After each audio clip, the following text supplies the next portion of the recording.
Vamos a reestructurar deudas. Señor Pou, usted está en deuda con su vida, está en deuda con el Señor. ¿Necesita alguna asesoría celestial?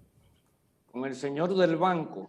No, con el Señor de arriba, con el Señor del Banco Mayor, con el Señor Dios. Ya, Jaira, tú puedes reestructurar y arreglar deudas, pecados capitales, como los que Claro tienes. que sí, podemos recomendar la reestructuración de deuda y más ahora con este tema de la pandemia, ¿verdad? Es un tema, pues, yo diría que es el tiempo en que más se ha solicitado esta facilidad, la reestructuración de deuda, porque ayuda, pues, a alivianar esa carga de esos compromisos mensuales para que sea la cuota reducida y adaptada a la capacidad del cliente. Entonces, Yajaira, tú eres licenciada en Administración de Empresas, 15 años de experiencia en la Banca Nacional, asesora de finanzas personales y productos bancarios, coach certificada por John Maxwell Team. ¿Qué es reestructurar una deuda? El país, bueno, el país lo acaba supuestamente, el ministro de Finanzas, Jochi Vicente, anunció que el país estaba reestructurando deuda. Ahora, a nivel personal, Sí. nivel de endeudamiento, los bancos han cumplido con el tema de la gracia pandémica. Algunos bancos han cumplido, me gratifica mucho también la posición del superintendente de banco que ha dado seguimiento a estas facilidades. Y en cuanto a la reestructuración de deudas, es una facilidad que otorgan las entidades bancarias y financieras a fin de alivianar y de facilitar que el cliente pueda cumplir con sus compromisos mensuales. ¿Cómo? Pues extendiendo el plazo de esa deuda, unificando las deudas y otorgando una tasa de interés más flexible para que el cliente pueda cumplir con ese compromiso mensual.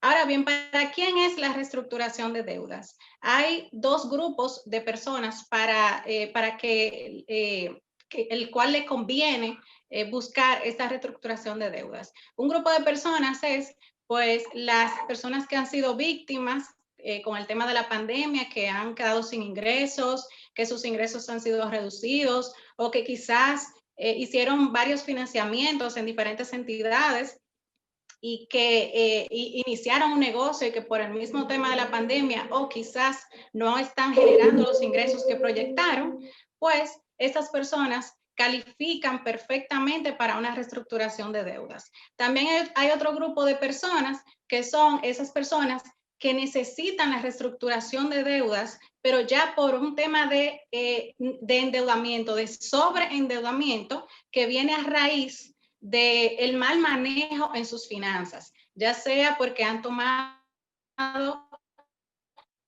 facilidades de crédito con un destino que no era el ideal, como por ejemplo irse de vacaciones, o quizás utilizaron la tarjeta de crédito desmedidamente y han optado por esa facilidad. Entonces, a esas personas que han optado por esa facilidad ya por un tema de mal manejo de sus finanzas, yo les invito a que se interioricen, se hagan diversas preguntas, como por ejemplo, ¿cómo llegué yo a ese nivel?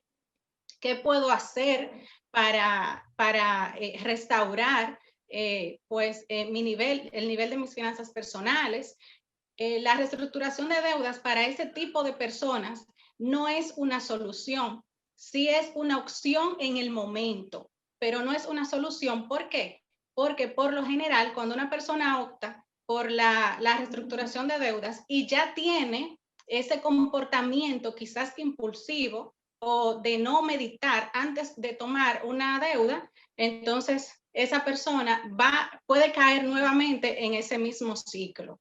¿Por qué? Porque cuando se reestructura la deuda, ya tú vas más suave, la cuota ha sido reducida y tú sientes como que ya toda la deuda que tú tenías ha sido saldada y tú vas más suave. Y entonces vuelven y te llaman de los bancos ofreciéndote facilidades de crédito, tarjeta de crédito y tú puedes volver a caer en ese ciclo. Entonces, ¿qué les recomiendo? Pues que verifiquen su presupuesto, que se interioricen, que analicen en qué gastaron el dinero, que sepan que esa reestructuración les va a facilitar cumplir con el compromiso y no caer en atrasos o en mora en su historial de crédito. Pero que lo ideal es que se enfoquen para que puedan hacer pagos extraordinarios. También, ¿para quién no es la reestructuración de deudas? Pues la reestructuración de deudas no es para una persona que, por ejemplo, pueda cumplir con sus compromisos mensuales y simplemente esté buscando una reducción en sus cuotas mensuales, porque no tiene sentido. Una persona que tenga una deuda con un vencimiento de 60 meses, de 5 años, y que ya lleve 3 años pagándola, una reestructuración de deudas, lo que significaría es que a lo largo va a pagar más intereses, porque en los primeros años, en una entidad, en una facilidad financiera, es que se pagan la mayor cantidad de intereses. Entonces, si hace una reestructuración de deudas sin necesitarlo, eso entonces lo que conlleva es a pagar mayores intereses sin necesidad. Yajaira, Selene, gracias por estar con nosotros. Una pregunta de una situación muy común en personas tal vez cercanas a mí. Tienen una tarjeta de crédito o tienen varias tarjetas de crédito y normalmente lo que hacen es que le pagan el mínimo. Entonces los intereses van creciendo cada día más. Entonces van cubriendo una tarjeta con otra. El caso es que la deuda cada día se incrementa más. Entonces no saben cómo van a salir de ese gran problema. ¿Cuál sería una solución que tú podrías recomendarles a esas personas que están en esa situación? Sí, es una situación muy común y muy penosa porque como tú bien dices, pagan muchos intereses, pero esas personas tienen dos opciones. Una, la reestructuración de deudas y otra podría ser hacer un acuerdo de pago con la entidad, porque cuando tú haces un acuerdo de pago con la entidad, te hacen como un tipo de préstamo que tú vas pagando mensualmente una cuota fija, pero esos intereses por financiamiento que se generan todos los meses ya no se van a generar. Entonces, eso ayudaría bastante. Eso conversándolo con la entidad bancaria es perfectamente viable. Ahora, sí es bueno tomar en cuenta que cuando se opta por esta facilidad, sucede que en el historial de crédito te pueden tipificar a sí mismo como acuerdo de pago. Entonces, tú puedes no ser sujeto de crédito para nuevas facilidades de crédito durante un año. Pero sin embargo, cuando tú haces un acuerdo de pago voluntario, porque tú dices, óyeme, yo no puedo pagar, yo no soy una persona mala paga, yo quiero buscar la manera de yo pagar, de yo cumplir. Yo me río porque veo a Celine haciendo señas como...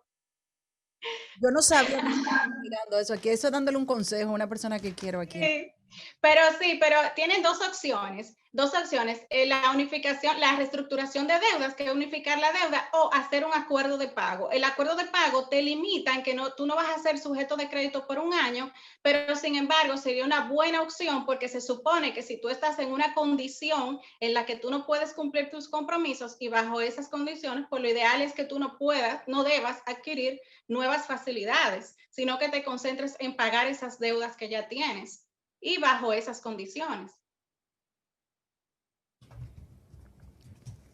Jenny Aquino, ¿tienes alguna pregunta para Yajaira? Sí, hace unos meses estuvo circulando un joven en internet con una deuda que tenía, que era taxista. Estamos hablando de junio, que fueron los 3 primeros meses de la pandemia en la que fue mucho más agresiva el encierro, vamos a decir así, que no había tanto. Y este joven, hablaba de su problema porque él era taxista, tenía que pagar al banco, pero porque como estábamos encerrados no podía trabajar, él iba a perder los vehículos. Entonces decía que los bancos no querían renegociar. En esos casos, ¿qué se puede hacer? ¿Cómo se puede buscar una salida?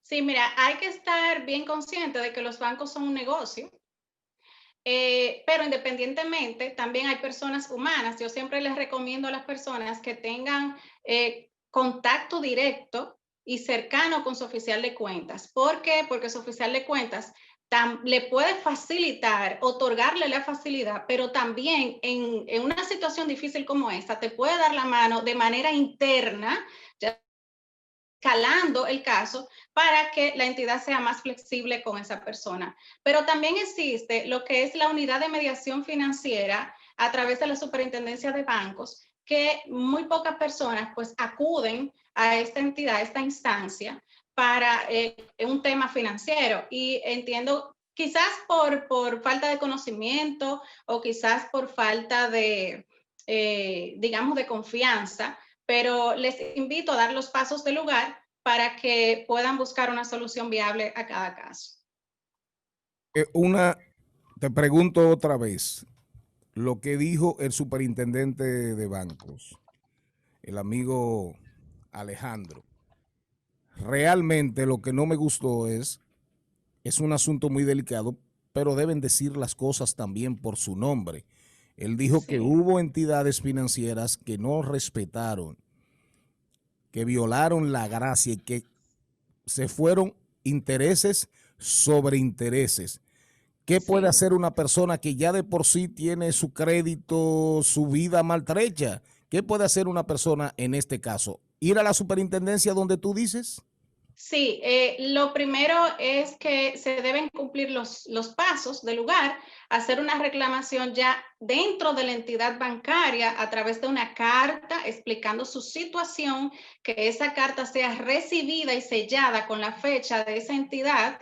Y le coloquen pues el número de la reclamación. Si no desean colocarle el número de reclamación, porque he conocido casos así, entonces ya con la carta recibida, en 30 días laborables, si esa entidad no busca una solución a ese cliente, entonces esa persona puede escalar el caso directamente con la Superintendencia de Bancos. Ciertamente hay muchas cosas que se deben regularizar dentro de las entidades bancarias, y dentro de estas está incluso, por ejemplo, la membresía de la tarjeta anual. Sabemos que la membresía se debe cubrir cada 4 años, cada vencimiento del plástico, y sin embargo, muchas entidades, por no decir todas, cobran la membresía anual todos los años. Y yo soy un usuario que yo todos los años yo hago ese paso, o sea, yo hago mi reclamación, la entidad me dice que no es reembolsable y escalo el caso a la Superintendencia de Bancos y todos los años esa membresía me es reversada. Pero ¿qué pasa? No todos los usuarios tienen ese conocimiento y no todas las personas tienen quizás el tiempo o la confianza de dar este paso a la superintendencia, pero sí da resultado. Yajaira, ¿alguna actividad que quieras compartir con nuestra audiencia y con nosotros? Claro que sí, y muchísimas gracias. Pues yo tengo un reto este fin de semana, inicia el día 11, 12 y 13, viernes, sábado y domingo a las 9 de la noche, es a través de un grupo de WhatsApp donde se llama Asegurando mi préstamo hipotecario. Normalmente vemos estadísticas de los cierres exitosos de préstamos hipotecarios que se dan en las diversas entidades bancarias, pero sin embargo, esas personas que se acercan a las entidades bancarias y no aplican por alguna condición, por alguna razón en ese momento, esas personas se van y no reciben asesoría, no reciben un seguimiento, y lo que yo busco con esto es que las personas puedan obtener la información oportuna y que puedan prepararse para adquirir su primera o segunda vivienda. Así que las personas interesadas en participar en este reto, que es totalmente gratuito, pues pueden escribirme al 809-708-4978, 809-708-4978, o también pueden seguirme a través de Instagram como Jaira Roble Finanzas. Jaira Roble Finanzas con J. Jaira con H también. Jaira con H. J-A-H-A y latina R-A. Jaira Roble Finanzas. Gracias a Yajaira Roble, tremenda coach de finanzas personales. Te felicito, Yajaira, muy clara. El que no quiso aprender, bueno, será un deudor permanente. Gracias a usted.